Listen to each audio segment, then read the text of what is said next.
going to talk about my garden plans for 2023. Last year in 22, I planted in those. Well, those beds aren't going to get used this year, and that's because I have decided to sell this property. With that said, my garden plans for this year are going to be drastically different than what they were last year. Last year, I grew a whole bunch of seeds, had the plant starts, and I sold those at a local farmer's market. And that market's not even happening anymore, but I could have found another one to sell in if I was staying. I sold a bunch on our community Facebook page, and then my mom and her friends bought a whole bunch. But since I don't know where I'll be in a couple of months, I don't want to have that burden of trying to move all of these plant starts and trying to find a market and all of that mess. What I am going to do is, if you'll remember last year, my neighbor that owns the feed store put a bunch of my plants in his store. Well, this year he's agreed to do it again, but I need to get them to him a lot sooner than I did last year. Last year it was late April, early May before I got any plants into his store, and that is very late. Our last frost date is March 15th. Yes, last year we had a freeze that whole week. I don't think we got above 40 degrees that entire week. But when you're working retail, you have to plan on March 15th being the absolute perfect day to be out in your garden, because Mother Nature never works on a calendar. Today is the middle of January. Most seeds take 6 to 8 weeks from germination to be transplanted out. So I'm a little bit ahead, but not by a whole lot. I need to have these plants nice and big and hardy, so when the 1st of March hits, I can go ahead and start taking them to his store. And I know I just said I don't want to have to worry about all of these plants in the middle of my move, but I think 2 months is enough of a time from before I put the house on the market to, even if I was to sell it in a very short amount of time, to when I have to move out. I think I'll be fine as long as all I'm concentrating on is getting them out of here by the 1st of March. So what I need to do today is go through my seeds, see what I need to order, because he has put in a wish list of what he wants in the store. One of the things that I know he's asked for are the big boy. They're the big slicer tomatoes that you see at the big box stores.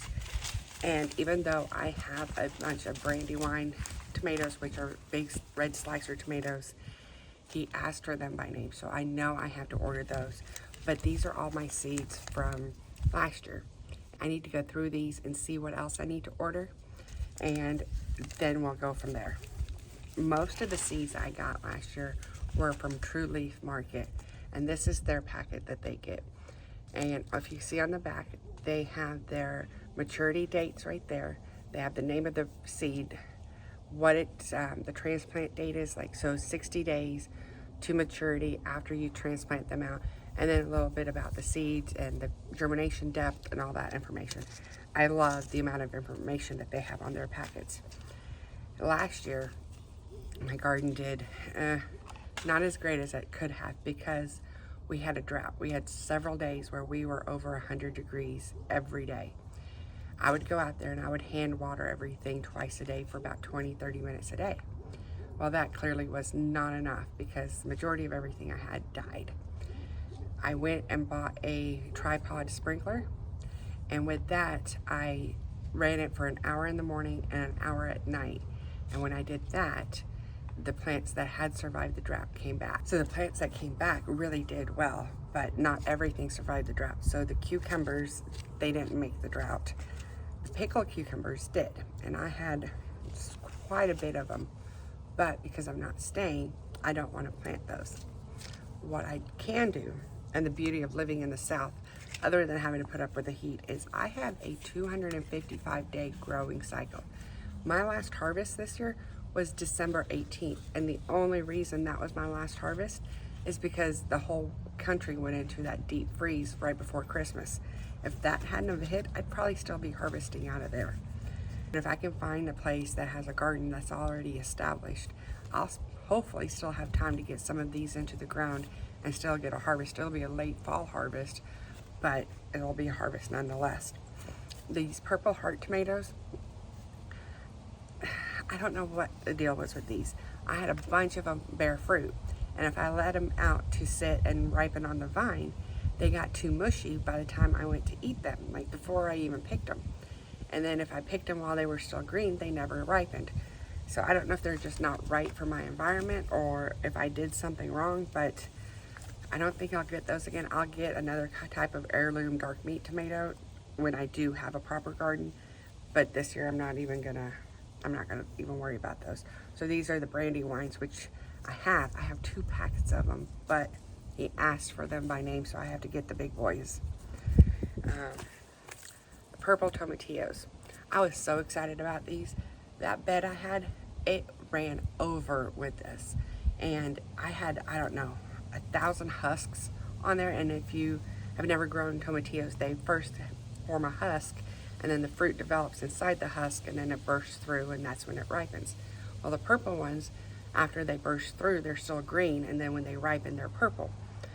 I only had maybe a dozen even burst through the husk, and none of them even turned purple, so I never got to even taste those. They love the heat, so I don't know what it was that got them to not ripen fully. So that was a disappointment. I won't do those again. San Marzano. I only have 5 of those left, and he did want these, so I'll have to order these. Rosemary. I'm thinking about doing like a container herb garden for myself, because that'll be easy to move if it's just like one bowl of a couple of herbs. And I don't have any of those, so I want to order those for myself. Chinese giant red peppers. I don't have any of those, and he did ask for red peppers. My eggplants did pretty decent this year, and he wants those, and I only have 4 seeds, but I should probably order more because hopefully he'll want more than 4 plants of them. The green peppers, none of my peppers, they tried, but they didn't survive the drought. So I never got anything really harvested from them. But I need to order those. But this right here, y'all, this is why you properly store your seeds. This is the golden crookneck squash. I have a bunch of seeds in here, and he wants golden crookneck squash. But since this packet got wet, and I didn't realize it had gotten wet, can you see those seeds? They're all gone. They started to sprout in the bag. Can you see that? So all of those seeds are wasted. But I will go ahead and order some more for him. So these will go in that stack. The green onions, they tried, and I did get one harvest out of them before everything else died. The chives never came up, and the basil, oh my god, the basil did so good. I swear if the frost hadn't hit, I'd still be harvesting basil. And I've got plenty of this, I believe. Yeah, I've got plenty of basil to put into the little herb bowl that I want to do. Oregano and lettuce. So the other thing I want to try and do, because I had a bunch of people ask me for lettuce last year, and I didn't start any because it's not really one that you transplant. But I think what I'm going to do is, I don't know if you've seen them, but you can get like an 18-inch bowl, and you put a couple of different varieties of lettuce in there, and you can put them on your countertop or on your patio. And I think that's what I'm going to try and do. I think I'm going to make one up, post it for sale, and see if I get any interest in them. And then if I do, I can do more of them. And this gourmet lettuce mix only has a 30-day harvest time, so I should be okay. And but like, you do a variety, you do different ones that harvest at different times, I guess. And so I think I'm going to try that. Thyme, I don't need these serrano peppers. This is from Hudson Valley Seed Company. This is the other company I ordered from, and they have a really good information packet on the back too. This pepper would not stop. The more I picked, the more peppers I got, and I think I'm out. I have 2 seeds left. I think I'm gonna go ahead and order some more of these because I liked them and my father liked them, and I can at least put them in his garden if nothing else. Arugula will go in my lettuce bowl. So I have some annuals, and these are like pollinator attractors. And I think I might plant those back here just because I got so many pollinators last year. I would like to leave something for them to snack on even if I'm not here. But I have plenty of them, so I don't need to order those, but I will start them. The same thing with the borage. The TAM, the Texas A&M jalapenos, he does want those. And oh yeah, I've got plenty of those, so I don't need to order them. And then let's see what else. We're getting to the bottom. Lavender, echinacea, blue sage. Lavender has a 140-day maturity rate, and echinacea has 110, and blue sage has 125. So I'm gonna do these as some winter sowing, and I'm gonna leave those behind for the pollinators as well. The cayenne peppers did okay. The blush tomatoes, they did really good. I got 2 plants. I had so much crop on them, but something got to them because every time I would pick them, before very long, they would turn white and get this fuzzy stuff on there.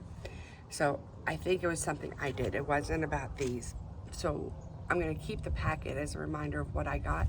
So when I get to my new place, I'll remember to order them because I did like them. These are the Mexican sour gherkins. I think you might have heard of them be called cucamelons. And a lot of people like them. And they did really well, but I did not like them. The rind was just a bit too thick for me. So I'm not gonna plant them again, at least not for me. If I find a market and I start doing that again, I'll use up whatever seeds I have and sell them at the market, but I'm not gonna put them in my garden again. I don't want to take up that space for something that I didn't like.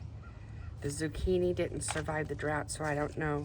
And then the patty pan didn't survive the squash. So these are the seeds I need to order for this year. It's not a lot. It's 1, 2, 3, 4, 5, 6, 7, which is not a lot to order, but I need to go ahead and order these. So by the time March 1st comes around, they're already established in a pretty decent size for me to be able to put into his store. So if you want to follow along and see how this adventure goes, make sure you hit the subscribe button. And if you would, please give this video a like, and I will see you on the next video. Thanks, y'all. Bye.